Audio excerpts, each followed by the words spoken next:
Tôi đã lén lén đưa tay lau nước mắt nhiều lần khi ngồi nghe sư cô Trân Đặng Nghiêm chia sẻ để ghi hình tại xóm Hạ, làng Mai Pháp năm 2022. Bản thân tôi cũng đã trải qua nhiều khổ đau trong cuộc đời. Nhưng nghe sư cô chia sẻ về quãng đời trước khi sư cô xuất gia, tôi mới thấy nỗi đau của mình chỉ là hạt cát so với sa mạc. Chỉ có con đường thực tập mà sư cô đang đi mới đủ sức chuyển địa ngục thành vườn hoa rực rỡ trên vách đá. Một con đường thực tập đúng đã giúp sư cô thay đổi vận mệnh và tương lai của mình. Mầu nhiệm hơn, sư cô đã giúp tháo bỏ xiềng xích, giải thoát cho mẹ mình khỏi địa ngục, mặc dù bà đã mất hơn 20 năm. Chính điều đó đã giúp sư cô Trân Đặng Nghiêm gỡ bỏ khối hận thù oán trách nặng ngàn cân trong lòng ngực mình bao nhiêu năm qua, để bây giờ sư cô bước đi thanh thản trong hạnh phúc.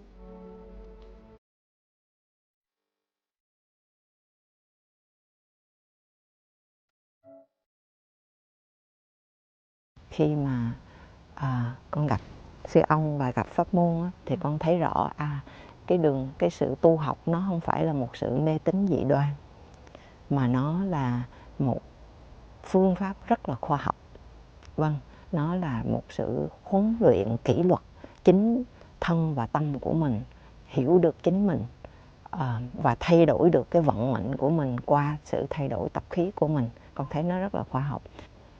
Vì có đi qua những cái khổ đau đó, cho nên khi mà con đi tu con rất là quyết tâm muốn chuyển hóa được cái khổ đau của mình. Thật sự thì 3-4 năm đầu tiên con rất là chật vật, rất là đau khổ, khóc nhiều lắm. Bất cứ lúc nào cũng khóc hết. Mà có vị còn mắng vốn với sư ông nói: sao mà sư cô Đặng Nghiêm khóc nhiều quá, mà người khác người ta nghe người ta cũng rầu nữa. Mỗi lần mà con cất tiếng hát, người ta nghe người ta cũng rầu nữa. Mà nhìn con mắt cũng thấy buồn quá đi.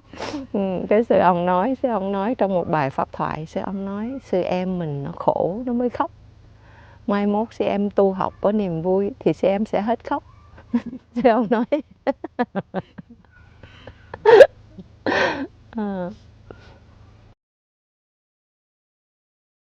Có một lần ở xóm Hạ, vâng, thì đứng ở giữa cái cánh đồng, một cái rừng ở một bên mé như vậy, và khóc, la hét lên, giống như là một con thú bị thương vậy đó. Và một lúc nào đó thì con cảm nhận được tự nhiên mình có thể bước qua cái ngưỡng cửa, từ cái sanity là từ một cái tâm trí bình thường, mình sẽ bước qua cái ngưỡng cửa và trở thành một người điên.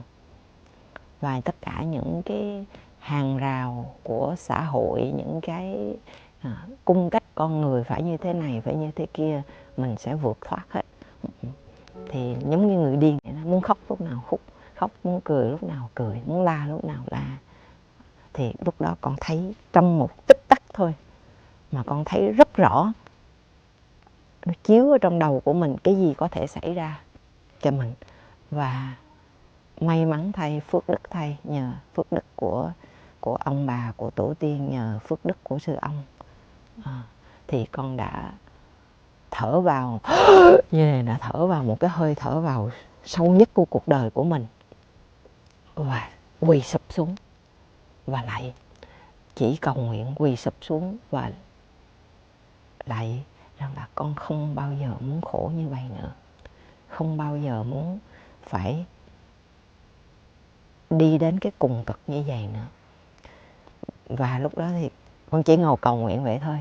Thì sau đó một hồi thì có một sư cô và một vị thiện sinh họ đi ra, họ lần tới và họ nói họ nghe cái tiếng kêu la rất là thảm thiết mà họ không biết nó là cái loài thú nào mà có thể tạo nên cái âm thanh đó.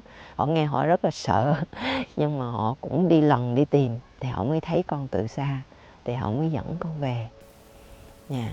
Thì đó là một cái kỷ niệm rất là sâu đậm, giúp cho con cũng hiểu được những người mà bị mất trí.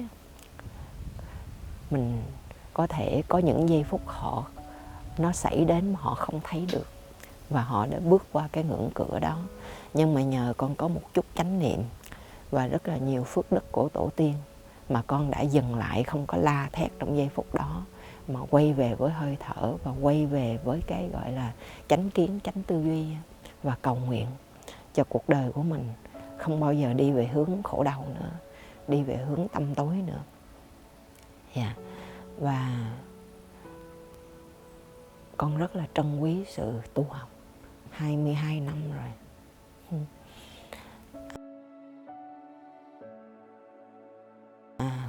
Gần nhất là cái mất của người bạn. Con rất là khổ. Nhưng mà cái rất hay là mẹ con mất trong suốt 20 năm. Mỗi một khoảng chừng một năm vài lần con nằm mơ thấy mẹ, thì mẹ đi ngang mình, mẹ không thấy mình, mẹ không nói chuyện với mình, mẹ không nghe mình. Và mỗi lần con thức dậy thì con cảm thấy rất là đau khổ, tại vì chính mẹ mình không nhận diện được mình. Thì hồi đó có những người họ nói chắc là mẹ con bị bùa chú, bị chết bùa chú, cho nên không có hiện về được trong giấc mơ để nói cho bà ngoại dì biết là tại sao mẹ chết. Thì trong giấc mơ của con có cái cảm tưởng đó là mẹ không thấy được, không nghe được, không nói được. Nhưng mà khi mà con về làng tu á, thì chỉ năm đầu tiên hay là năm thứ hai thôi, thì trong giấc mơ con đã thấy bạn con rồi. Cái chánh niệm nó rất mầu nhiệm. Vì 20 năm đối với mẹ con không biết mẹ con mất, chỉ thấy bà không nhận được mình và mình đau khổ thôi. Nhưng mà mình chỉ mới tu thôi, chỉ có một năm mấy thôi. Nhưng mà trong giấc mơ, cái giấc mơ đầu tiên á, con có đó là sinh nhật của con. Tại vì anh John ảnh mất ngày 25 và con sinh ra ngày 26. Thành ra trong giấc mơ á, con biết cái sinh nhật của mình sắp xảy ra, và mình đi tìm bạn để mình có thể vui chung á, thì không tìm ra. Và tự nhiên trong giấc mơ con nói rằng là anh ấy bỏ mình rồi. Và con khóc lên rất là đau khổ. Thì ngay trong giây phút đó, tự nhiên con có cái ý thức không phải anh ấy bỏ mình, mà tại vì anh ấy đã chết rồi, chứ anh ấy rất là thương mình. Và con thức dậy. Đó là một cái, khi mà trong đạo Bụt mình gọi là giác ngộ, thức tỉnh. Đó là một cái giác ngộ rất là sâu trong tàng thức. Chỉ trong vòng một năm mấy, cái tàng thức của mình nó đã biết là người đó đã qua đời, và nó biết rằng là người đó không có bỏ mình. Tại vì con người mình đau khổ á, một phần vì cái hoàn cảnh, thí như là bạn con mất, nhưng mà mình còn đau khổ thêm nếu mà mình nghĩ người đó bỏ mình, hoặc là mình không xứng đáng, hoặc là mình có những cái tư duy mà sư ông dạy, mà Bụt dạy là những cái mũi tên thứ hai á. Cái mũi tên thứ nhất nó rất là đau nhất, nhưng nếu mà mình bắn vào cái mũi tên ngay cái chỗ cái vết thương đó, mũi tên thứ hai, mũi tên thứ ba, bằng những cái tri giác sai lầm của mình, bằng những cái nhận thức sai lầm của mình, thì cái vết thương nó không bao giờ lành hết đó. Và cả cuộc đời của mình bị ảnh hưởng bởi những cái nhìn bị méo mó, bóp méo của mình đó. Thì ngay trong giấc mơ đó, con đã có cái nhìn đúng đắn là không, người này đã qua đời rồi. Và chỉ vì như vậy thôi, thành ra cái sự tu học nó chuyển hóa, gọi là nó chuyển hóa từ cái tàng thức của mình, tận gốc đó. Và nó giúp cho mình có cái nhìn để mà mình có thể thay đổi được cái cuộc đời của mình. Thì đó, con có rất là nhiều giấc mơ như vậy. Hoặc là một giấc mơ nữa, con thấy con bước vào phòng thì anh đang ngồi thiền ở trên cái phản á. Tại vì anh là người có tu học, anh là một người rất là tâm linh. Anh tập yoga, anh ngồi thiền mỗi ngày và sống rất là tâm linh. Vì đó là trong những điều mà con rất là ngưỡng mộ. Con không có cái con đường tâm linh trước khi anh ta chết. Nhưng mà khi mà Thành ra trong cái giấc mơ khi mà con bước vào con thấy anh ngồi quay lưng như vậy á, thì có một cái giây phút mình cảm thấy đau buồn là người đó quay lưng với mình. Nhưng mà rồi ngay lập tức con cũng đứng yên và cũng quay về với hơi thở. Và thức dậy thì con cảm thấy sư ông nói là trong cái tình thương đó mình đi cùng chung về một hướng với nhau á, thì con thấy rằng là anh có cái con đường tâm linh ngay cả khi còn sống. Thì bây giờ con đang học có cái con đường tâm linh thì mình sẽ không bao giờ bị xa cách hết á. Thì đó là những cái giấc mơ mà nó cho mình biết rằng là nó có những cái thay đổi trong chính cái tàng thức của mình, cái nhận biết của mình. Và cái đó là nhờ cái sự tu học chánh niệm trong cuộc sống hàng ngày. Mình thấy biết được cái gì đang xảy ra cho hơi thở của mình, bước chân của mình, cho hình hài của mình. Và vì như vậy từ từ mình có ý thức hơn về những cái tư duy, về những cái cảm thọ, cảm xúc nó đang đi lên trong mình. Và mình chăm sóc nó kịp thời để nó không trở thành những cái khối nội kết, những cái nút thắt. Tại vì con người thời đại á, những cái nội kết đó, mình cảm nhận được. Cái vai nó cứng, cái cổ nó cứng nè, cái bụng nó là một cái knot, một cái gút thắt nó cứng lại. Thành ra những cái gút thắt ở trong tâm thức của mình nó biểu hiện thành những cái gút thắt ở trong cái thân thể của mình, hoặc lời nói của mình nó rít lại, nó sắn, nó khô cằn, nó cọc cằn ha.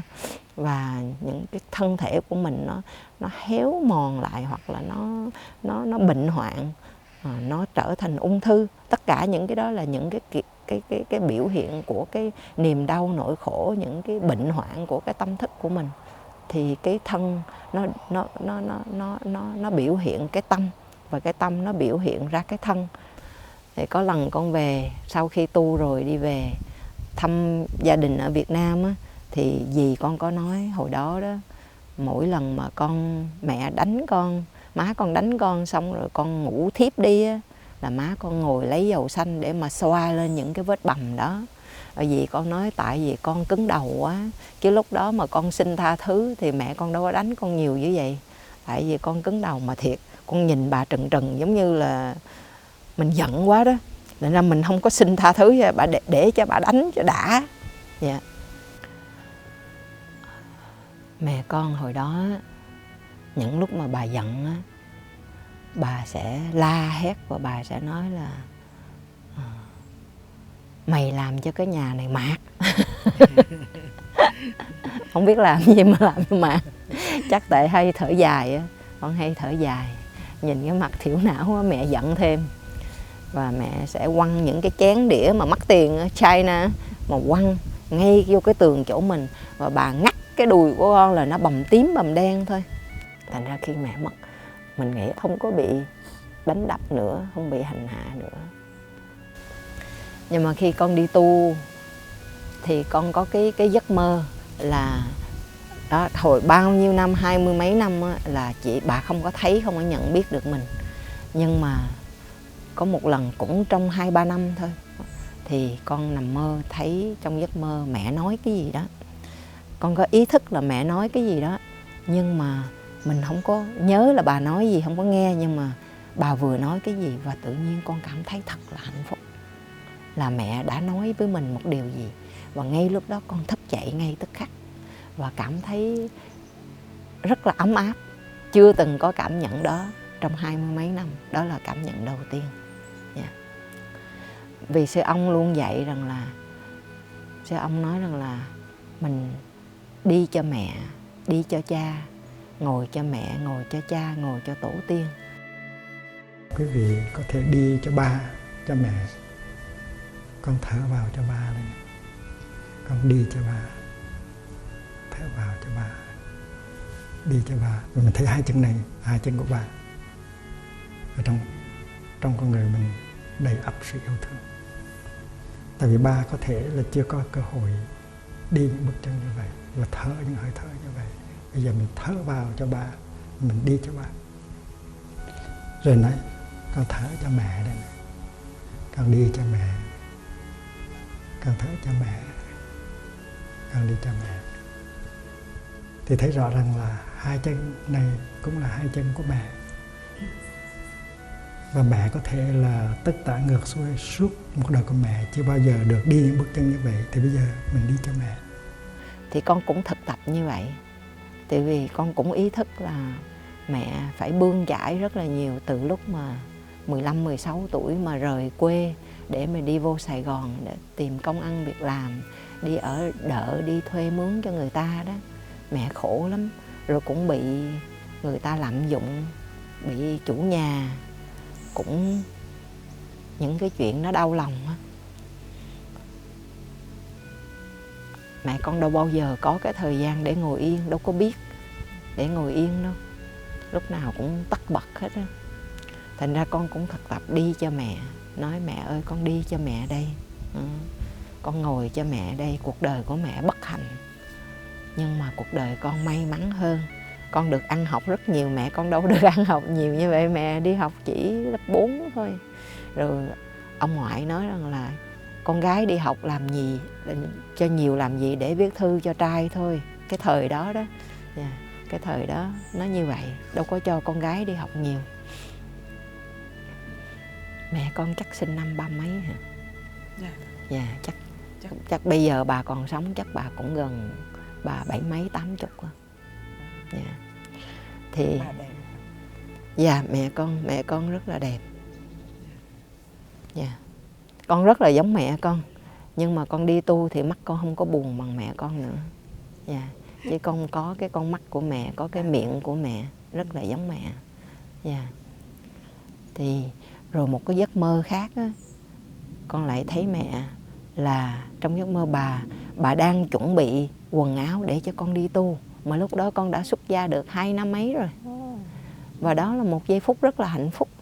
Vâng, thành ra con thấy rất rõ khi mà mình đi tu học đó, mẹ mình được chuyển hóa trong chính mình. Trong cái tâm thức của mình nó chuyển tận gốc rễ. Có thể trước đó khi mà con chưa biết tu, khi nghĩ về mẹ, con có hận thù. Rồi khi mình lớn lên mình trở thành một người phụ nữ thì mình hiểu hơn những cái khổ đau của bà. Mình thương hơn, nhưng mà mình vẫn khổ đau khi mình nghĩ về mẹ. Nhưng mà rồi một khi mình đi tu rồi á, thì từ từ á, mẹ trong mình thay vì bị ở trong giống như là trong địa ngục á, khi mà mình khổ đau mình nghĩ về một người mà nhất là người đó qua đời rồi á, thì thật sự địa ngục là trong chính tâm thức của mình á. Yeah. Thì mẹ con đã trong cái địa ngục của con rất là nhiều năm. Nhưng mà khi mà mình ngồi cho mẹ, đi cho mẹ và hiểu được mẹ và chăm sóc mẹ trong chính cái hình hài của mình á, thì trong giấc mơ đó con thấy mẹ con đã được giải thoát. Và từ đó về sau khi nghĩ về mẹ con không buồn nữa. Yeah. Không có cảm thấy tội cho bà hoặc là tội cho bản thân. Con chỉ thấy là mẹ con đã được giải thoát. Những cái tai nạn nó đã qua rồi. Và cuộc đời của mẹ không phải bị lặp lại bởi cuộc đời của chính mình. Những cái bất hạnh nó không phải lặp lại trong cuộc đời của con của mình và của cháu của mình, mà nó đã được chuyển hóa. Con đã chuyển hóa được cuộc đời của con cho chính con và cho mẹ của con. Vâng, thành ra mẹ con đã được giải thoát. Thành ra khi có sự giải thoát như vậy thì mình không có còn buồn đau nữa. Ta hạnh phúc liền giây phút này, lòng đã quên dứt hết âu lo, thong dong khi bước